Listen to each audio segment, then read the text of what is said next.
Hello, welcome to Man Up. Today our guest is Pastor Michael Blackie, and we'll talk about deception.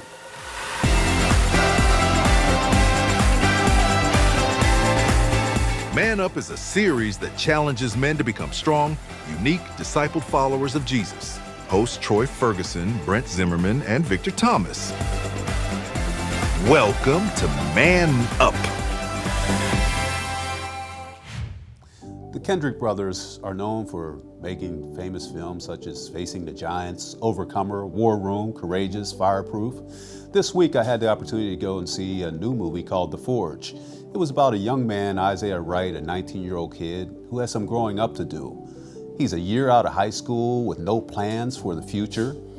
Isaiah is challenged by a single mom and a successful businessman to chart a better course for his life.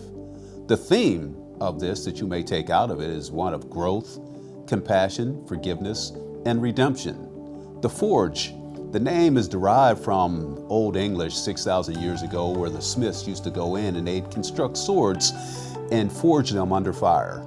Now I'll tell you, some critics would label the Forge as a missed opportunity to preach to the choir.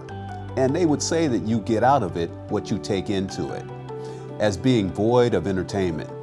But it's a powerful discipleship tool, and it should begin at home. Any discipleship should begin at home. However, there are occasions here in the Forge when a single mom is unable to reach her 19-year-old son, in part because of the abandonment of his father, and he has those issues that he's hanging on to. But also, at times, a child will listen to an outsider that they respect, maybe a teacher or a professional athlete who is able to disciple them. But it should expand to the church as well. It's our duty to disciple the young kids. It's a different generation today where you see celebrities such as Tim Tebow using their platform to glorify God. And a few weeks back, there was a group of churches that joined together in a public place to worship. And there were in attendance Ohio State football players, such as their star running back and a tight end named Gene Scott, and one of their other tight ends that were there. And they joined together in the crowd. A few minutes later, they broke out ice tubs, and they brought in G. Scott, who began preaching and baptizing to his teammates. This comes 2 weeks after over 25 players showed up to a fall camp wearing custom OSU shirts that said, "Jesus won." In today's culture, there's a lot of celebrities and athletes who just want to infatuate themselves and call themselves the GOAT. But we know the greatest of all time was Jesus.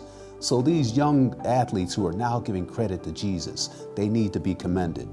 Go and watch The Forge. You'll enjoy it. Come back as we begin our discussion with Pastor Michael Blackie.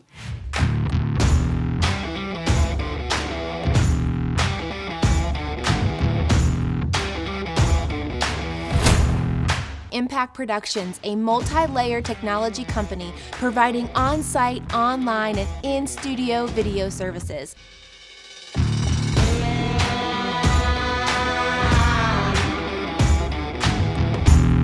Contact Impact Productions to capture your story. When it's time for a new roof, Champion Roofing is your best choice.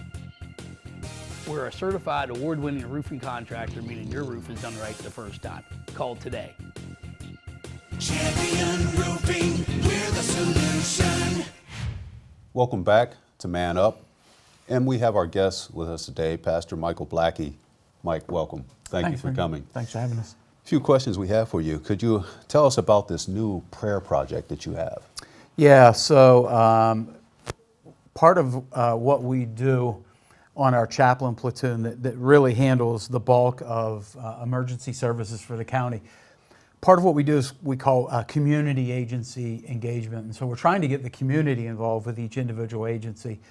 And part of that that's lacking has been just this connection between them and the agency and those who are in it. So we thought, why not do the best thing that we can possibly do, and that's prayer. And so we've put this prayer campaign out. We're calling it a campaign. It's almost like spiritual guerrilla warfare. Okay. And we're trying to get members of the community to pray for just one member somewhere in the emergency services community. They won't know a name. They won't know what agency they work for, what profession they're in. It really doesn't matter. We're in the habit anyway of praying and praying for unspoken. Sure. This is kind of like that. And it really gives them that little bit of anonymity that makes them comfortable and doesn't turn that off. And so we're just starting with prayer. If we have nothing else, we've got prayer. And so that's what we're trying to do. And we're trying to enlist the community into this and do this together. You know, Victor, real Please. quick, how this came about, Pastor Michael he popped in the office here a week, not long ago, and introduced this idea to me. I'm like, this is very needed. It's a great idea. Sure. And I thought, why don't you come on the show and talk about it? And, you know, Pastor Michael was actually a full-time lead pastor of a church, and this is something he does as a chaplain. And you're the police chaplain, or what's your chaplaincy cover? My involvement personally is with the city fire, city police, AMED, and so that was just too much work for one person to do. And so if you concentrate on them, you've got the whole of an emergency community and their families. Their families are key to this. Sure. Like for having that experience in law enforcement, and I had 23 years worth, it's hard. We leave our families behind. They don't know a lot of what goes on. And so they need prayer just as much as we do, and sometimes more so because they're trying to figure things out behind the scenes, and they can't do it. And Sure. so having been in there 23 years, you understand that this is something that's been greatly needed for a long time. We've just missed. And so this is an opportunity for us to enlist everybody. So yeah, it's an important thing. We really, really, really are passionate about this because, again, if we have nothing else, we have prayer. Sure. Yeah. Sure. So yeah. And that was my next question about your passion, but also, how long did you know that you wanted to do this type of work? When we moved back, I had retired, moved to Boston, went on a church staff up there, and when we moved back, against my wishes, but you never challenge God. That's on that. right. I said to him, I said, God, anywhere but Altoona again, even Nome, Alaska. I'm not in Nome, Alaska, I'm in Altoona. So there's your little tip, don't call God on that. But when we come back to Altoona and we started to plant Catalyst Church, I'm like, I just feel like I need to be involved with the police department again. Yeah. And so I went in the chief at the time, Janice Freeling, was like, wow, I've been waiting for you to come in to do this. And so, yeah, it's a need. It's really a need. They're younger, and I think it's more dangerous today than it was when we were there. It's just an ugly world. We're influenced by evil more than we really This is true. understand, you know. So, yeah, it's just something that's greatly needed for us. So let me see this. You'll get a dispatch, right? You'll get a call, and there may be situations you have to go through. Are there different experiences that you could speak on here that you've? When we took this on and we sat down, and there's 16 of us on this team. Okay. We're all formers. And so we all understand what it's like to have smelt, dealt, and felt. And that gives us a kind of an edge. They're comfortable sharing things with you that I don't think they would share otherwise. But we go out on things like death notifications to just that critical incident stress management that following an incident, and they don't know how to handle that wide range of emotions that they feel. Sure. We're able to step in and at least give them some guidelines, some input into how they can handle it, and then some next steps. Sometimes we have to recommend maybe some steps. Look, none of us are counselors. We don't claim to be counselors. Right. As a pastor, I'll tell you that's one of my weak areas. But when we can't handle it, we know where we can send them to get that. So really what we're doing is like a first aid. We're almost like spiritual or counseling paramedics. We Sure. handle on scene, but it may require something higher level than what we're able to handle. So we're equipped to do that. We have psychologists that we have attached to our team, and one of our counseling squad, she has a PhD in trauma. She's also dealt with the loss of her dad, who was killed in the line of duty in the 80s. And so it's a big deal for her to be able to help, and she's very passionate about that as well. So we're trying to cover areas that have just gone completely unmet for a very, very long time. You mentioned you weren't a counselor, but the way I understand the EMS or the police or fire chiefs, or I'm sorry, the fire police and of that nature, the firemen, I'm sorry, that's what I'm trying to say, is that you guys are, it's a camaraderie, it's a trust thing issue. That's why you guys are that's why I think you're having the success with this, because you were a police officer at one time. You've been there, done that, just like you said earlier, Right. the smelled it, doubted, whatever it was. Right. So is that where you point your success, because of blue bloods will lean more on blue bloods? Is that perfect way to say it? Or? I mean, I would say that's part of it, and trust is a big issue. I mean, and it may not be a situation where they don't trust people, but there's just a closer, when you get into that homogeneous aspect of it, where your shared experiences, that goes a long way.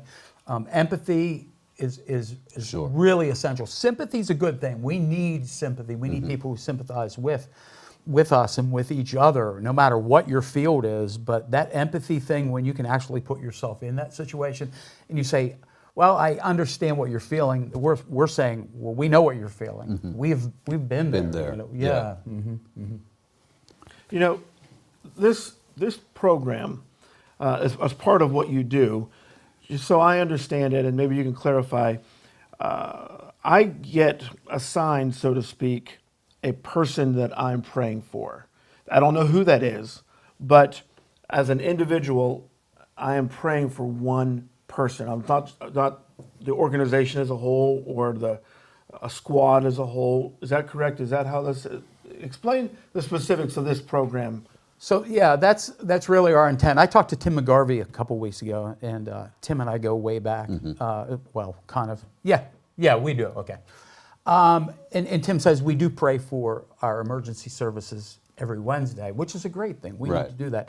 But there is something more specifically. I think God looks at these, that this person is determined to pray for this person every single day. So you're praying for the safety, you're praying for that family behind that, you're praying for discernment on the job, and then we're praying that God will open up an opportunity to have those conversations about that relationship that they may or may not be lacking.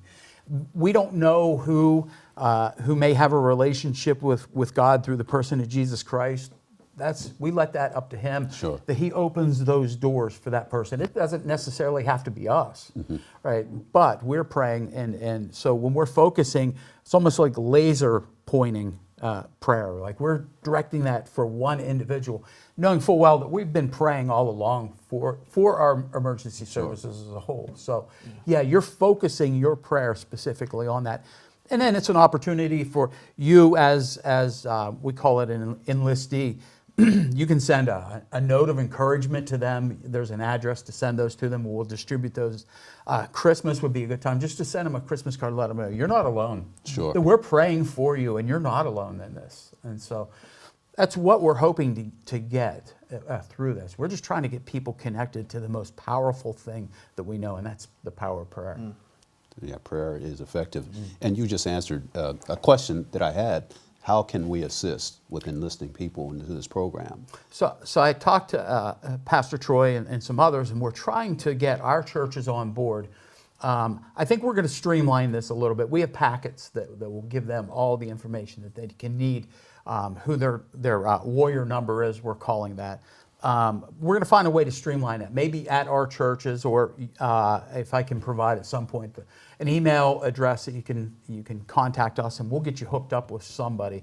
But we'd like to get our churches and start a campaign in our churches where you just sign up, you sign your name and your email address, and then we'll get you connected to your individual prayer or individual warrior, we're calling them. And from there, you just take it and run. What's the big picture here? What's the vision? What would you say is the next step? Is this something you'd want to take to other cities, or you want to have like a blueprint to say, hey, listen, this is what Altoona's done. We've done this here. Are you guys interested in adopting this program? Is it something you want to oversee, or is it something you want to hand off to somebody else? So that's been at the heart of some of our conversation. I've been to Cambria County and I've been to Clearfield County just assisting them, and it's a need everywhere. So if we could help somebody through there in those counties to develop something like this, or we would partner with them, whatever, we would. Yeah, I mean it's needed. So Yeah, and that's great. Mike, I want to ask if you could stick around for the next segment that we'll come back and get into a little more discussion. Since we sort of dipped our toe into the waters here, we want you to hang out. Is that okay? Absolutely, All I'd right. love to. Thank you. Stick with us. We'll be right back. Made by Vogel is a father and son business that produces high-quality handmade wooden products such as cutting boards, bowls, bottle stoppers, and more.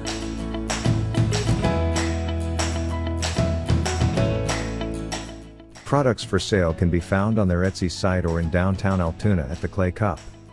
You can't go wrong buying from Made by Vogel.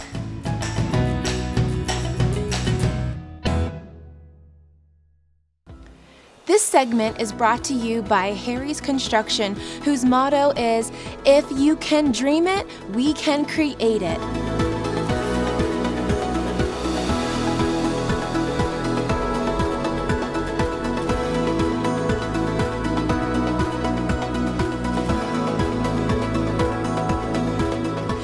They are the kitchen and bath design experts, so call Harry's Construction for all your remodeling needs.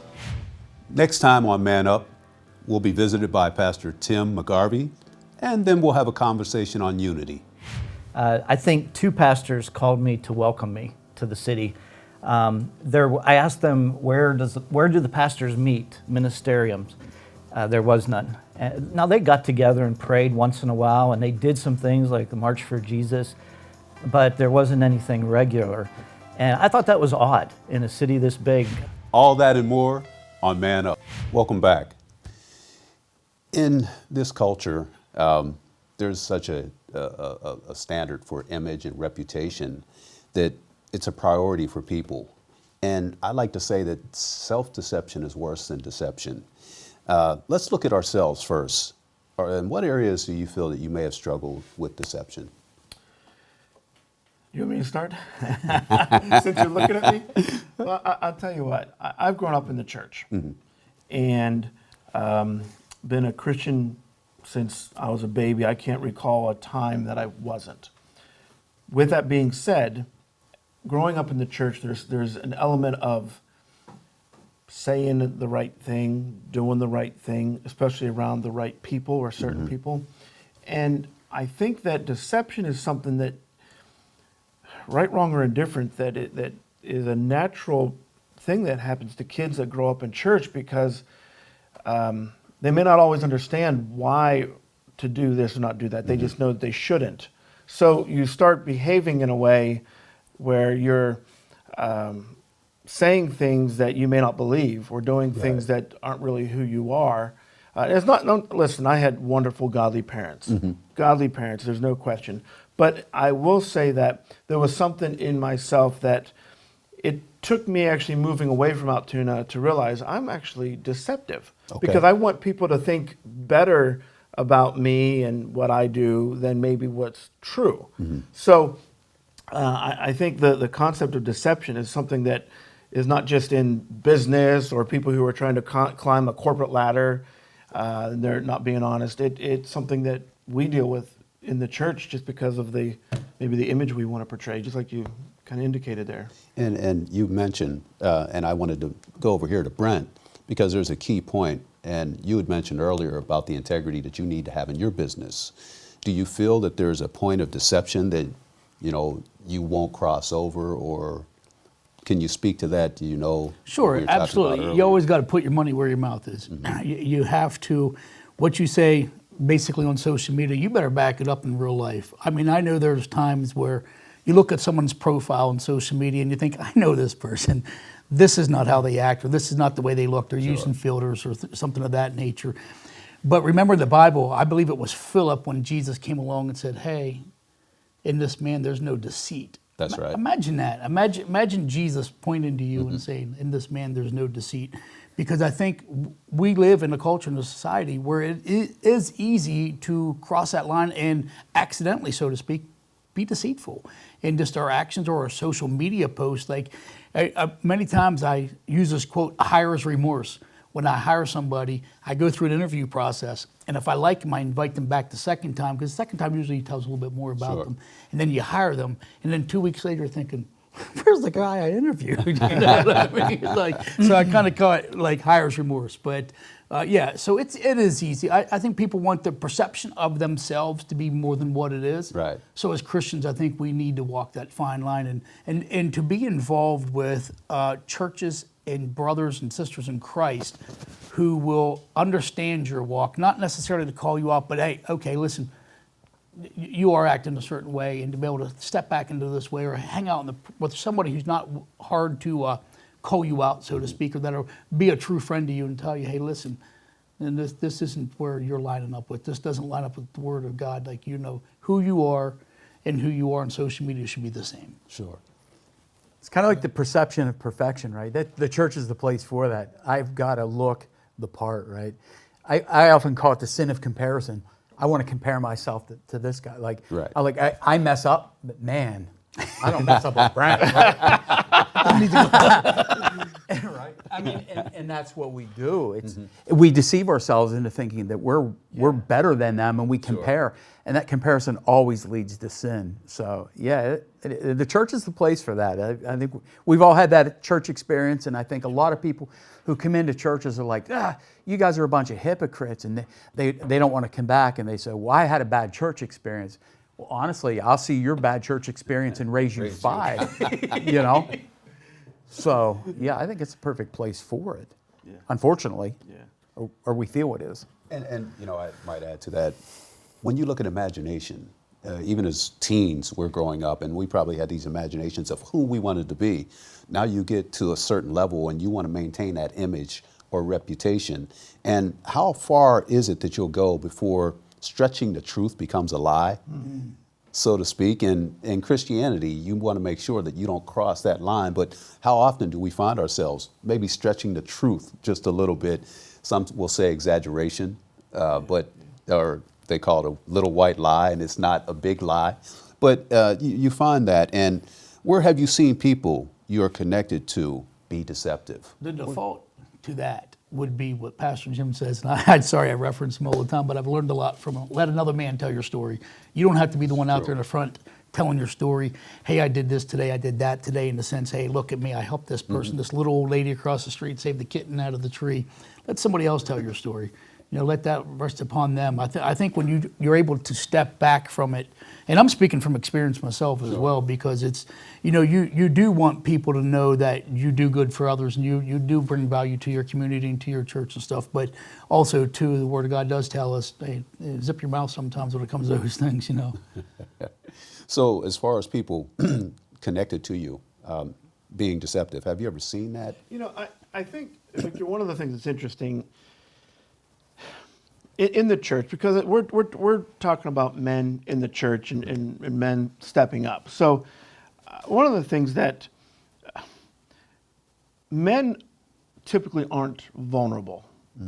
They don't like to show you their weaknesses. So where I've seen it, in even it's a men's gathering, maybe it's a church service or a men's gathering, it has an appearance that everyone has it together. Everyone's stable and everyone has it together.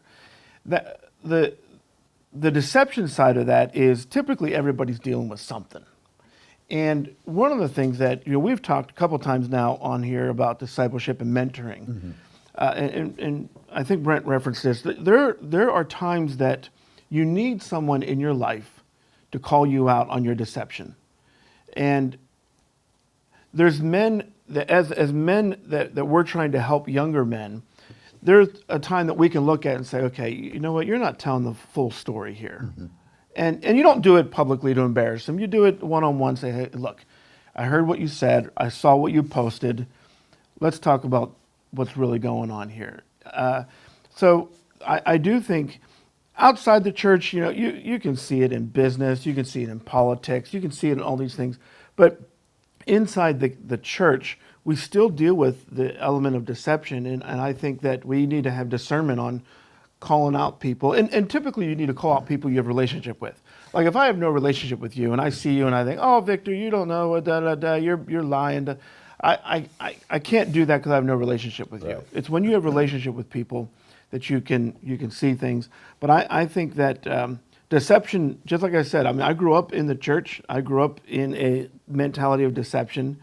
And it wasn't till, my goodness, my 20s that someone kind of called me and like, Troy, that's that kind of deceiving what you're saying. Right. And I'm like, well, no, because I'm a Christian. I'm not, But the reality of it is when I begin to check myself, I was like, you know what, this isn't honest. This isn't true. So I think that there are people that we deal with around us that are like that, and men specifically, because women they'll throw out their stuff all the time to another women, but men typically are more guarded, which is why it's so important to have an accountability partner, a men's group that you can. Don't want to show those weaknesses and those flaws. One of the things I've seen, I would call it a Trojan horse type of syndrome, where there may be a church, whatever denomination it is, and it needs a new pastor. And that pastor will go in under the guise that I'm of that denomination. And I've seen churches falter because then it turns out you're not who you say you are. You came in saying that you were this type of pastor, but you turn out and you want to convert the church to what you really believe. Can you speak to that, Brent? Have you seen that? Oh, I've seen it both ways, from from one extreme to the other. Where, as an example, let's just say Pentecostals towards the Baptists and the Baptists towards the Pentecostal. I'm only using them not to point them out, but just because they're almost polar opposites and stuff. Yeah. When you're reading the Word of God, I've seen it. One of the neat things that I've experienced growing up in the church was seeing very many different churches, seeing very many different denominations. My wife, she actually grew up Catholic, so there was that element where we had these deep discussions and different things. And now you're starting to even see it in some of the more local churches where they're taking a back seat to standing to what is right and allowing that deception to come through the door and preach things that are not in the Bible nowadays. So you got to pay attention to what you're hearing. You got to pay attention to what you're seeing. And most importantly, I feel, if the person's a good enough, close enough friend to you, you need to call them out. One of the things that I always admired about my wife is what you see is what you get with her. I mean, she doesn't put on any airs. What you see like Sunday, you'll see her at midnight tonight. You know what I mean? That's just who she is. You know what I mean? And I always appreciated about her. She was always the real deal. And she helped bring that into my life where, I'd see younger when I was, first baptized and older. Here comes Pastor. Oh my goodness, I better straighten up. I can't be letting them know how to slap the kids around on the way to church. But yeah, it's just who we are. Wanting to be accepted, wanting to be perceived differently. And, just striving for goals that really, you struggle along the way. And some of the things I've learned actually right here at Transformation Church is they do real. When you stumble, you fall, you get back up, and no one's there to point out your sin, your garbage, or whatever. Hey, let's just move on. You know what I mean? Yeah, and especially with men, because we do need those accountability partners. We do. And Mike, we want to thank you for joining us today, and hopefully you can come back, and we look forward to further discussions about your ministry. May God bless you and what you're doing. Thank you. Thank you for tuning in today. Join us again next time on Man Up. We'll see you.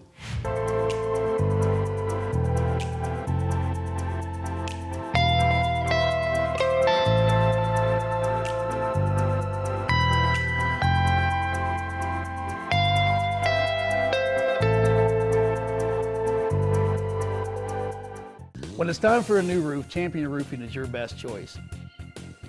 We're a certified award-winning roofing contractor, meaning your roof is done right the first time. Call today.